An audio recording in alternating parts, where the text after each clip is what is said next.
Jesus fala aos discípulos, olha, prestem atenção. Eu quero que os fariseus, os publicanos, os fariseus e todos os escribas prestem muita atenção, mas vocês, meus discípulos, ouçam com muita atenção, porque isso vai recair fortemente um dia e já sobre a vida de vocês. Que é essa tentação do defraudar, do usar a condição, usar a posição, usar uma suposta representação de Deus para defraudar em nome de Deus. Como você olha em volta, praticamente só tem administrador infiel para todo lado. E Jesus diz aos discípulos, essa é uma tentação diabólica. É essa de usar o poder conferido ou apropriado indevidamente para cometer esse tipo de defraudamento do que é de Deus, em nome de Deus, para o próprio enriquecimento de indivíduos que quanto mais pratiquem isso, piores, mais horrorosos, mais parecidos com Satanás se tornam, vão virando a imagem e semelhança do diabo, que é o grande usurpador, é o grande defraudador, e não a imagem e semelhança do nosso Pai que está nos céus, nem do seu Cristo a nós enviado em Jesus. Então prestem atenção. E eu quero que você, ouvindo essa introdução que eu faço hoje, só para dar uma aquecida, preste também muita atenção. Porque o Evangelho passa decisivamente por isso. Enquanto o publicano não se torna um Zaqueu, que não é apenas um cara interessado, que sobe num sicômoro e fica olhando lá de cima, querendo ver, com os olhos arregalados, perplexo, ganhando interesse, em estado de estupefação, até que Jesus passa embaixo da árvore onde ele estava e olha para cima e o chama pelo nome. Zaqueu, desce depressa, porque hoje me convém pousar, ceiar, ficar na tua casa.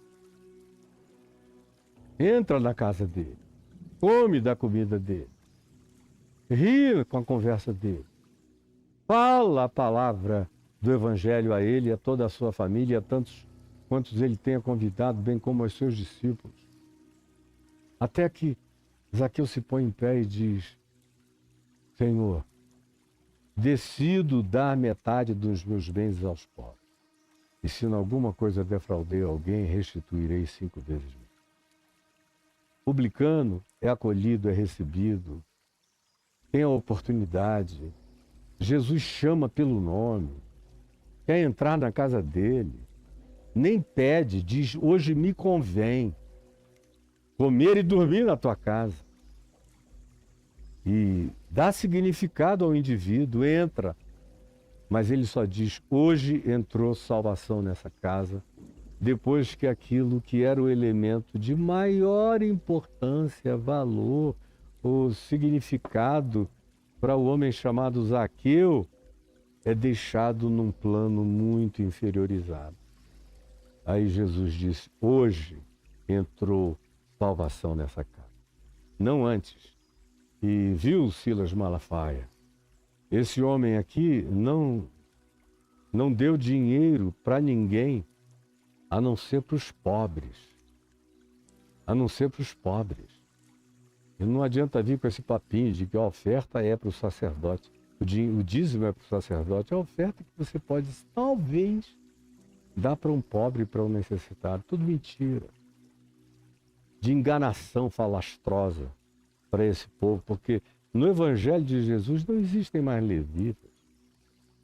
Até mesmo os levitas que estavam lá no templo, nos dias de Jesus, já não eram mais necessariamente da tribo de Levi, que tinha sido, na maior parte dela, dissipada, dispersada. Muitos deles eram levitas de ordenação levítica para o serem, e que não passariam nem num teste de DNA como pertencentes originalmente à tribo de Levi. Então, tudo patético. No Novo Testamento não tem dízimo. No Novo Testamento só tem oferta. E cada um tem a liberdade de ofertar conforme mande o seu coração para pobres, necessitados. E Paulo diz que isso começa dentro da nossa própria casa, porque se alguém não cuida dos seus, especialmente dos da sua própria casa, é pior do que o incrédulo, Silas, e tem negado a fé.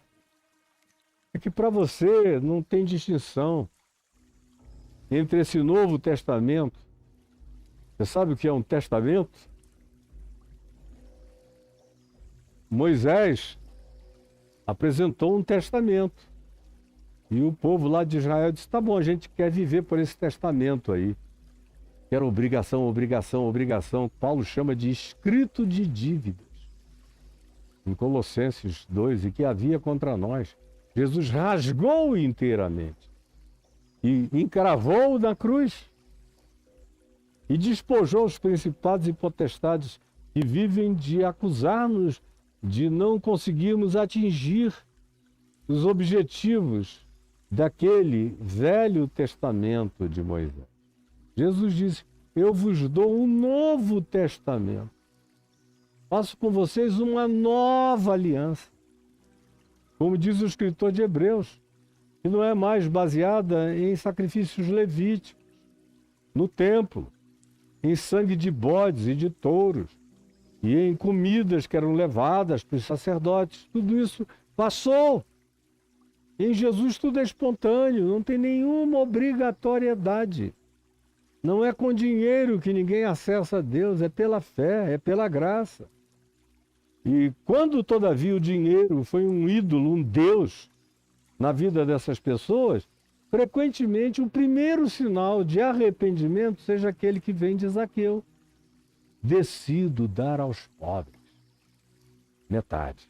E se alguém eu defraudei, eu restituo 4 vezes mais. E não tem que passar por sacerdote, nem por templo, nem por lugar nenhum. E não tem papo de dízimo. Em momento algum Jesus puxa esse papo. Quando ele fala a palavra dízimo, é para descer a lenha nos fariseus, lá em Mateus 23. A gente vai chegar lá e vocês vão ver, eu vou deixar esses comentários para a hora adequada. Mas, como introdução de hoje aqui, Jesus está dizendo aos discípulos e a tantos quantos se interessassem à volta dele, que conquanto ele atendesse, ouvisse, acolhesse e fosse todo graça para com os que o procuravam, incluindo os publicanos, com toda essa reputação de administradores e gestores corruptos e defraudadores, eles não eram o ideal de vida de Jesus, dizendo, me dê dinheiro e fica tudo bem, sai para enganar mais gente e volta para dar como dízimo ao Senhor, porque o Senhor vai te santificar o compromisso. É tudo mentira diabólica na boca de todo esse pessoal que está ensinando essas loucuras a vocês. Pois bem, o que você entende sobre a sua gestão da vida? Todos nós, como eu já disse, estamos aqui fazendo gestão da vida. Não tem ninguém, por menos que tenha recebido, como a gente vai ver mais adiante, em Mateus 24, por mais que tenha recebido menos, não tenha recebido tanto quanto alguns que receberam mais dons, mais talentos, mais oportunidades, mais comunicabilidade, mais oportunidades, mais chances, mais inteligência, mais argúcia. Todo mundo, todavia, recebeu alguma coisa e não pode sentar em cima nem enterrar. Todos nós estamos aqui para fazer a melhor gestão do que a gente tem recebido como dádiva de criação, como dom espiritual, e como manifestação da graça e da bondade divina em nosso favor. E a objetivação de quem reconhece e tem consciência de que é receptáculo da graça divina é saber que os recursos que nos chegam sobretudo, tem que atender a necessidade do próximo. E o meu próximo prioritário não é nenhum sacerdote Malafaia, não é nenhum pastor da mesma natureza, Linha e Laia. Não. Esses dias eu estava em Copacabana, vendo a quantidade enorme de gasofiláceos humanos jogados nas ruas, dormindo, arrebentados, encachaçados, drogados, ou apenas tão decepcionados e frustrados com a vida que perderam toda a capacidade de autovalorização, como as estatísticas mostram que é o que acontece com a maioria deles. É um desvalor absoluto que os coloca naquele estado total. E você tem que vê-los como gasofiláceos humanos. Eles sim são mediadores dessa nova aliança de amor, de graça, de fraternidade, de amor a Deus manifesto no amor ao próximo, que é o que Malafaia não quer, que é o que os pastores não querem, porque quanto mais o próximo ganhar uma importância pessoal para você, mais liberdade você terá de usar os seus recursos humanos, financeiros, dons e talentos para servir a humanidade necessitada. E eles não querem, eles querem ser donos das 99 que eles tiram o pelo, a unha, a casca, o dinheiro, tudo no aprisco e diz, olha, você não tem o direito de fazer gestão de nada disso. Uma concessão aqui, outra ali, a gente permite, mas não pode. Que coisa mais nojenta. Eu queria deixar isso como introdução a essa parábola que vai longe e que eu não vou eventualmente conseguir terminá-la essa semana, talvez no fim da próxima. Mas eu quero que você esteja aqui comigo e continue e vá guardando no coração. A gente apenas tratou do primeiro verso de introdução dessa parábola tão importante, de tanto significado, de tanta aplicabilidade para a situação concreta e prática das nossas existências. Senhor Jesus, eu te peço que tenha havido alguma compreensão, algum entendimento. Embora eu saiba que não é isso que as pessoas querem ouvir. Elas querem fazer um negócio com Deus. Elas querem um toma lá da cá. Elas querem uma barganha. Mas não há barganhas com Deus.